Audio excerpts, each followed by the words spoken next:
Office முடிஞ்சு வீட்டுக்கு போகிற சமயத்தில் ஒருத்தர் கடைக்கு போய் ஸ்வீட் வாங்கினார். சரி, வீட்டுக்கு பிள்ளைங்களுக்கு தான் வாங்கிட்டு போகிறார் அப்படின்னு மற்றவங்க நினச்சாங்க. அவர் அப்படி செய்யலை. அந்த இடத்துலையே பொட்டலத்தை பிரித்தார். திருட மாதிரி அப்படியே சுற்றி ஒரு தரம் பார்த்துக்கிட்டார். யாரும் தெரிஞ்சவங்க இல்லைங்கிறத முடிவு பண்ணிவிட்டு அவசரமாக அதை அப்படியே போட்டு முழுங்கிவிட்டு கையை தொடச்சிக்கிட்டு நல்ல பிள்ளை மாதிரி நடந்து போக ஆரம்பிச்சிட்டார். அவர் யாருன்னா, அவரோட பிரச்சனை எல்லாருக்கும் தெரியாது, சில பேருக்கு தான் தெரியும். அதாவது அவர் உடம்பில் சர்க்கரை இருக்குதுன்னு டாக்டர் சொல்லிவிட்டாராம். அதனால் வீட்டில் சர்க்கரையே இவர் கண்ணில் காட்டுறதில்ல. அதனால் இவர் யார் கண்ணிலையும் படாமல் இப்படிப்பட்ட வேலைகள்லாம் செய்கிறது வழக்கம். யாருக்கும் தெரியாமல் இப்படி ஸ்வீட்டை வாங்கி சாப்பிட்டுட்டு அவர் பாட்டுக்கு போயிடுறது. இப்படிப்பட்டவங்களுக்கெல்லாம் கொஞ்சம் ஆறுதலான தகவல் இன்றைக்கி. அது என்னென்னா, நாம் சாப்பிட்ற சர்க்கரைக்கும் நம்ம உடம்பில் உள்ள சில கோளாறுகளுக்கும் அப்படி என்ன தான் சம்மந்தம் இருக்குது. இதை பற்றி சமீபத்தில் சில ஆராய்ச்சிகள்லாம் நடந்திருக்குது. ஏன்னா சர்க்கரைன்னாவே விஷம் மாதிரி அதை பார்க்குறவங்களும் சில பேர் உண்டு. சின்ன பிள்ளைங்களுக்கு வயத்தில் பூச்சி உண்டாகிறதுலேருந்து பெரியவங்களுக்கு நீரிழிவு வர்ற வரைக்கும் எல்லாத்துக்கும் சர்க்கரை தான் காரணம்னு சொல்லிகிட்டு இருக்கிறோம். ஆனால் அந்த அளவுக்கு பயப்பட வேண்டிய அவசியம் இல்லை அப்படின்னு சொல்கிறாங்க.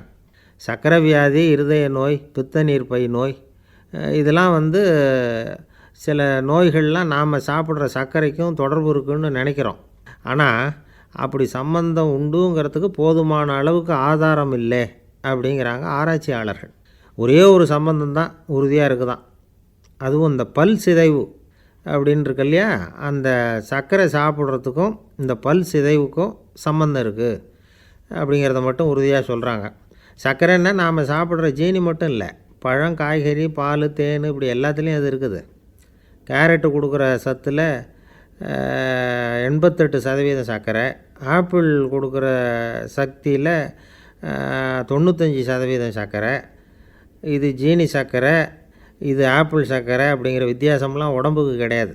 ரெண்டுமே உடனடியாக சக்தி கொடுக்குது. ஒரு ஸ்பூன் சர்க்கரையில் 16 கலோரி தான் சத்து இருக்குது.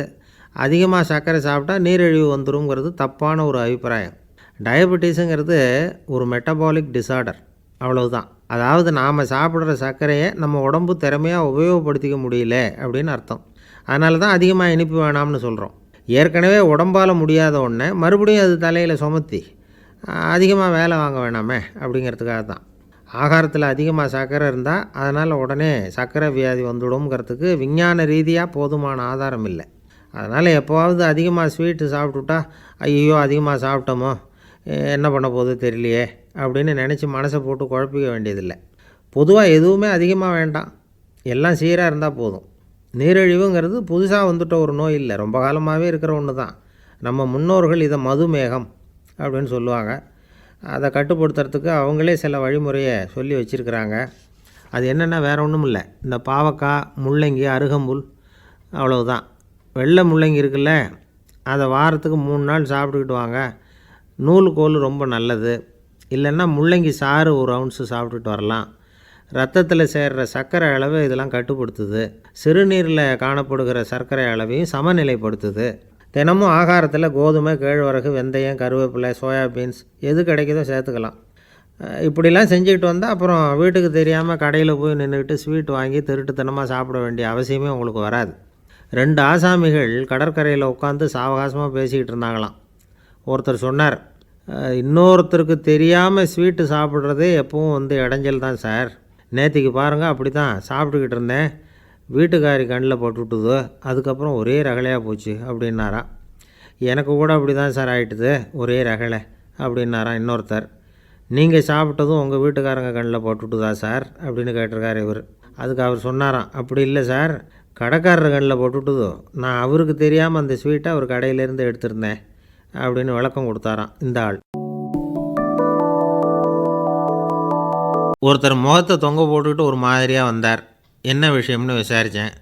என்னுடைய நண்பன் ஒருத்தங்கிட்ட கருத்து வேறுபாடு, இனிமேல் நமக்குள்ளே எந்த சம்மந்தமும் வேணாம்னு நட்பை முறிச்சிட்டு வந்துட்டேன்னா. நண்பர்கள்னு இருந்தால் கருத்து வேறுபாடு வரத்தான் செய்யும்னு. கருத்து வேறுபாடு வராமல் இருக்கிறதுக்கு ஏதாவது வழி உண்டா அப்படின்னு கேட்டாவே.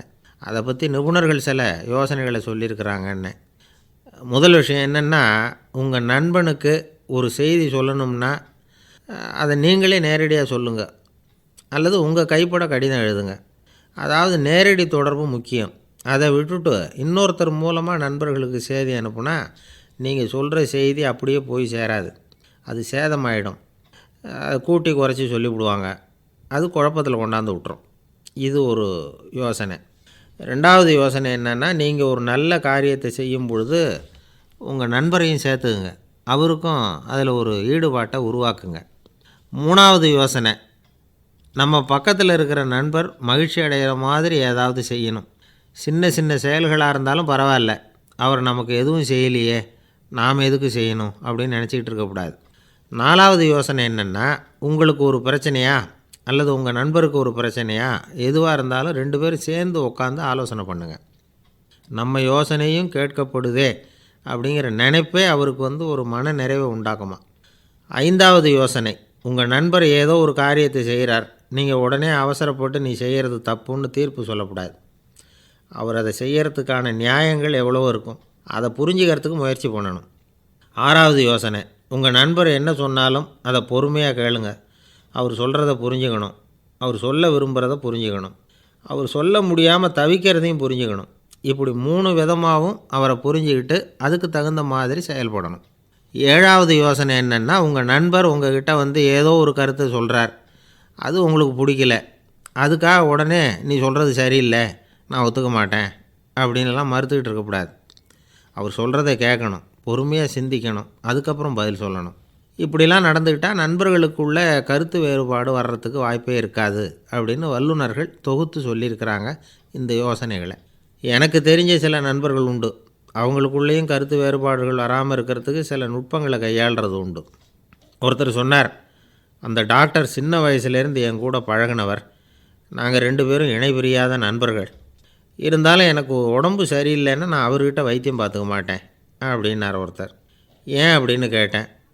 எங்கள் நட்பு கெட்டு போடக்கூடாது இல்லையா, அதனால தான் அப்படின்னார் இவர். ஒரு மனுஷனுக்கு 3 விதத்தில் கர்வம் உண்டாகிறதுக்கு வாய்ப்பு உண்டு. பணம், பதவி, புகழ். பணம் அதிகமாக வந்தால் கர்வம் வரலாம், பதவி பெருசாக வந்துட்டுதுன்னா கர்வம் வரலாம், புகழ் அதிகமாக போனாலும் கர்வம் வரலாம். இந்த 3 வகையான கர்வத்துக்கும் இடம் கொடுக்காமல் இருக்கிறாங்க பாருங்கள், அவங்க தான் சிறந்த மனிதர்கள். ஒரு பெரிய பொறுப்பில் இருக்கிறவங்களுக்கு கர்வம் வந்துடக்கூடாது. அப்படி வந்துட்டுதுன்னா அது எல்லாருக்கும் இடைஞ்சல். ஒரு ராஜா இருந்தார். அவர் ஒரு நாள் தன்னுடைய தலைநகரத்தை சுற்றி வந்துக்கிட்டு இருந்தார். ஒரு இடத்துல ஒரு அழகான நிலத்தை பார்த்தார். ஆஹா, இந்த இடத்துல நமக்குன்னு ஒரு மாளிகையை கட்டினா எவ்வளோ நல்லாயிருக்கும் அப்படின்னு நினச்சார். ராஜா நினச்சா அது முடியாத காரியமா?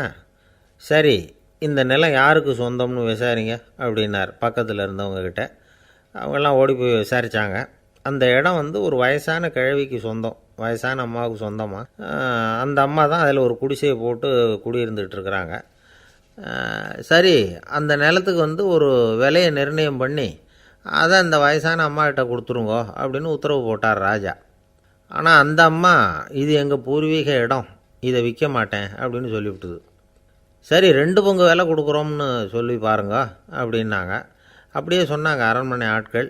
அதுக்கும் சம்மதிக்கலை அந்த அம்மா. இதை கேள்விப்பட்டதும் ராஜாவுக்கு கோபம் வந்துட்டுது. தன்னுடைய ஆளுங்களை கூப்பிட்டார். போய் அந்த குடிசையை பிரித்து எறிங்க, காசெல்லாம் ஒன்றும் கொடுக்காதீங்க அப்படின்னு கத்தினார். அவ்வளோதான். அடுத்த நிமிஷம் அரண்மனை ஆசாமிகள் போனாங்க, குடிசையை பிரித்து எறிஞ்சாங்க. அந்த வயசான அம்மா இருக்குது, அதுவும் அந்த இடத்த விட்டு துரத்தி விட்டாங்க. அந்த இடத்துல ஒரு அரச மாளிகையை கட்டி முடிச்சிட்டாங்க. அந்த வயசான அம்மா பாவம், ராஜாவே இப்படி பண்ணால் யார்கிட்ட போய் முறையிட முடியும்? ஒரு ஞானி இருந்தார், அவர்கிட்ட போய் சொன்னாங்க. அவர் இவங்க சொன்னதை கேட்டு மனசில் வச்சுக்கிட்டார். ஒரு நாள் அந்த ராஜாவே இந்த ஞானியை கூப்பிட்டார். புதுசாக ஒரு மாளிகை கட்டியிருக்கிறேன், வந்து பாருங்கன்னு. சரின்னு சொல்லி இந்த பெரியவர் ஒரு நாள் அந்த மாளிகைக்கு போனார். சும்மா போகல, ஒரு கழுதையையும் ஓட்டிகிட்டு போனார். கொஞ்சம் சாக்குகள், வெத்து சாக்கு, அதையும் எடுத்து கழுதை முதுகில் போட்டு கழுதையை ஓட்டிகிட்டு போகிறார். ராஜா பார்த்தார். அவருக்கு இது ஆச்சரியமாக இருந்தது. என்ன இது, மாளிகைக்கு வந்துட்டு போங்கன்னு கூப்பிட்டா கழுதை சாக்கு இதெல்லாம் கூப்பிட்டு வராரே, ஒன்றும் புரியலையேன்னு நினச்சார். எதுக்காக இதெல்லாம்னு கேட்டார். அரசருடைய தோட்டத்திலேருந்து கொஞ்சம் மண் எடுத்துகிட்டு போகிறதுக்கு ஆசைப்பட்றேன், அதுக்கு நீங்கள் அனுமதி கொடுக்கணும் அப்படின்னார் இவர். இது என்ன வேடிக்கையான கோரிக்கையாக இருக்குது அப்படின்னு நினச்சார் ராஜா. இருந்தாலும் மண்ணு தானே கேட்குறாரு, எடுத்துகிட்டு போகட்டுமே அப்படின்னு நினச்சார். சரின்னு அனுமதி கொடுத்தார். அந்த பெரியவர் தோட்டத்துக்கு போனார், மண்ணை வெட்டினார், சாக்கில் போட்டு நிரப்புனார். ராஜாவை கொஞ்சம் கிட்ட வாங்கன்னு கூப்பிட்டார்.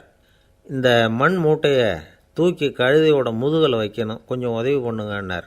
ஓ பண்ணுறேனே அப்படின்னு சொல்லி ராஜா கிட்ட போனார். மூட்டையை தூக்கி பார்க்குறாரு, முடியல, திணறி போட்டார்.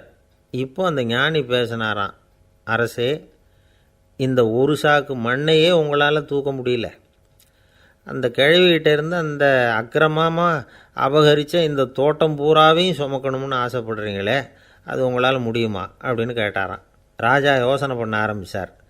தன்னுடைய செயலுக்காக வருத்தப்பட்டாராம். அந்த வயசான அம்மாவை உடனடியாக வரவழைச்சார். தாயே, தப்பு பண்ணிட்டேன், என்னை மன்னிச்சுக்குங்க, இன்னையிலேருந்து இந்த மாளிகையும் தோட்டமும் உங்களுக்கு தான் சொந்தம் அப்படின்னு சொல்லிவிட்டாராம். போகிறப்ப இந்த உலகத்திலேருந்து எண்ணத்தை எடுத்துகிட்டு போக போகிறோம், அதனால் ரொம்பவும் அலட்டிக்க வேண்டியதில்லை, கர்வப்பட வேண்டியதில்லை அப்படிங்கிறது ஒரு பெரிய உபதேசம். ஒரு பெரிய மனுஷன் சாக கிடந்தார், ரொம்பவும் அழுதார். ஏன் அழறீங்க அப்படின்னு கேட்டாங்க சுற்றி இருந்தவங்க. நான் சாகிறதுக்காக கவலைப்படலை, நான் நம்ம ஜனங்களுக்காக எவ்வளவோ காரியம்லாம் செஞ்சுக்கிட்டு வந்தேன். நான் செஞ்சுக்கிட்டு வந்த சேவையை இனிமேல் யார் செய்ய போகிறாங்க, அது யாரால் முடியும், அதை நினச்சி தான் அழறேன் அப்படின்னாராம். ஒருத்தர் முன்னாடி வந்தார். அதுக்காக நீங்கள் கவலைப்படாதீங்க, உங்கள் சேவையை தொடர்ந்து செய்கிறதுக்கு என்ன மாதிரி இளைஞர் பட்டாலும் தயாராக இருக்குது, இருந்தாலும் எங்கள் கவலை என்னென்னா அப்படின்னு இழுத்தார். என்ன சொல்லுங்கன்னு கேட்டார் அவர். நீங்கள் இது வரைக்கும் என்ன சேவை செஞ்சுக்கிட்டு வந்தீங்க, அதுதான் எங்களுக்கு இன்னமும் புரியாத புதிராக இருக்குது அப்படின்னாராம் அவர். இந்த காலத்து புள்ள ஒருத்தன் தன்னோட அப்பாவை பார்த்து சொன்னான், அப்பா, நான் உனக்கு உதவி செய்யலாம்னு நினைக்கிறேன், என்ன உதவி செய்யணும்னு சொல்லு அப்படின்னா. நீ சும்மா இருந்தால் அதுவே எனக்கு செய்கிற பெரிய உதவிடா அப்படின்னார் அப்பா. சும்மா இருக்கிறதும் ஒரு உதவி தான், அது மாதிரி மௌனமும் ஒரு சமூக சேவை தான் அப்படிங்கிறார் காஞ்சி பெரியவர். நமக்கு 5 புலன்கள் இருக்குது, மெய், வாய், கண், மூக்கு, செவி. இந்த 5லேயும் அதிகப்படியான வேலை எதுக்குன்னு நினைக்கிறீங்க? வாய்க்கு தான். ஏன்னா அதுக்கு 2 வேலை. இப்போ கண்ணுக்கு பார்க்குறது மட்டும்தான் வேலை, காதுக்கு கேட்குறது மட்டும்தான் வேலை, மூக்குக்கு வாசனை அறியறது தான் வேலை, உடம்புக்கு உணர்றது மட்டும்தான் வேலை. ஆனால் வாய் அப்படி இல்லை, அதுக்கு 2 வேலை, சாப்பிட்றதும் அதுதான், பேசுகிறதும் அதுதான். அதாவது வாய் ஒன்று தான் கர்மேந்திரியமாகவும் இருக்குது, ஞானேந்திரியமாகவும் இருக்குது அப்படின்னு சொல்லுவாங்க. சாப்பாட்டில் உட்காந்தா எந்தெந்த ஆகாரம் என்னென்ன ருசின்னு அறிவிக்கிற வேலையும் செய்யுது. சபையில் உட்காந்தா பாடுறது, பேசுறது, சிரிக்கிறது, இது மாதிரியான வேலையும் செய்யுது. இன்னொரு வித்தியாசம், கண்ணு, காது, மூக்கெல்லாம் ஸ்ட்ரெயின் பண்ணிக்கிட்டு வேலை செய்கிறதில்ல. ஒரு ரோஜா பூ பார்த்தா உடனே மூக்கு அப்படியும் இப்படியும் அசைய ஆரம்பிக்கிறதில்ல. ஒரு சங்கீதத்தை கேட்ட உடனே காது ஆட ஆரம்பிக்காது. ஆனால் வாய் அப்படி இல்லை, அது பேசினாலும் சரி சாப்பிட்டாலும் சரி அசைஞ்சு தான் ஆகணும். ஆக மற்றதை விட வாய்க்கு வேலை ஜாஸ்தின்னு தெரியுது. சாப்பிட்றது, பேசுறது அப்படின்னு 2 காரியம் அதுக்கு. இப்படி 2 காரியம் இருக்கிறதுனால அது 2ஐயும் பாதியாக குறைச்சிக்கணுங்கிறது கடவுள் அபிப்பிராயமாக இருக்கணும் அப்படிங்கிறார் காஞ்சி பெரியவர். ஆனால் இப்போ நாம் அப்படியே நடந்துக்கிறோம், அதுக்கு நேர்மாறாக நடந்துக்கிறோம். நாம் சாப்பிட்றதும் அதிகம், பேசுகிறதும் அதிகம், 2 வேலையையும் தேவைக்கு அதிகமாகவே செய்கிறோம். வாய் தான் ரொம்ப ஓவர் ஒர்க்குடு. அதுக்கு ஓய்வு கொடுத்தா உடம்பும் நல்லாயிருக்கும், உலகமும் நல்லாயிருக்கும். மௌன விரதம் இருக்கிறதெல்லாம் எதுக்காக நினைக்கிறீங்க? இதுக்காக தான். இந்த காலத்தில் மௌனமாக இருக்கிறவங்கெல்லாம் மகத்தான தொண்டு செய்கிறாங்க அப்படின்னு தான் சொல்லணும். சத்தம் அதிகமாக போய் தான் சவுண்டு பொல்யூஷன் வருது. அது மட்டும் இல்லை, மௌனமாக இருந்தால் சண்டை சச்சரவே வராது. மௌனம் கலக நாஸ்தி. ஆக இதுவும் ஒரு சமூக சேவை தான். நமக்கு தான் வாய் இருக்குதேங்கிறதுக்காக வசமாக சாப்பிட்றதும் தப்பு, வளவளன்னு பேசுகிறதும் தப்பு. ஒரு கருத்தை சொல்கிறதுக்கு ஒரே ஒரு சொல்லு போதும் அப்படின்னு இருக்கும்பொழுது 2 சொற்களை செலவு பண்ணாதே. எவ்வளவு சொன்னாலும் அதனால் ஒரு பயனும் விளையாது அப்படின்னு தெரிய வருமேயானால் அந்த ஒரு சொல்லையும் விரயம் பண்ணாதே அப்படிங்கிறார் ஒரு அறிஞர். எல்லா குணங்கள்லேயும் மௌனம்தான் சிறந்தது அப்படிங்கிறார் ஒருத்தர். மௌனமாக இருக்கிறது மூலமாக மற்றவர்கள் குறைகளை நம்மளால் தெரிஞ்சிக்க முடியும். அதே சமயத்தில் நம்மக்கிட்ட இருக்கிற குறைகளை மற்றவங்களுக்கு தெரியாமல் மறைச்சிக்கவும் முடியுங்கிறார் அவர். உண்மை தானே? ஒரு பெரிய மேடை பேச்சாளர், பொது வாழ்க்கையில் 25 வருஷ காலமாக ஈடுபட்டிருக்கிறவர். அவர் மனைவி ஒரு நாள் சொன்னாங்க, எங்கள் வீட்டுக்காரர் 25 வருஷ காலமாக பொது வாழ்வில் ஈடுபட்டிருந்தா கூட இந்த மாதம் 10ஆம் தேதியிலேருந்து தான் மக்களுக்கு சேவை செய்ய ஆரம்பிச்சிருக்கார் அப்படின்னு நாங்கள் ரொம்ப பெருமையாக. 10ஆம் தேதிக்கு அப்படி என்ன விசேஷம் அப்படின்னு கேட்டோம். அன்னையிலேருந்து தான் அவர் மேடையில் பேசுகிறத நிறுத்தினார் அப்படின்னாங்க அந்த அம்மா.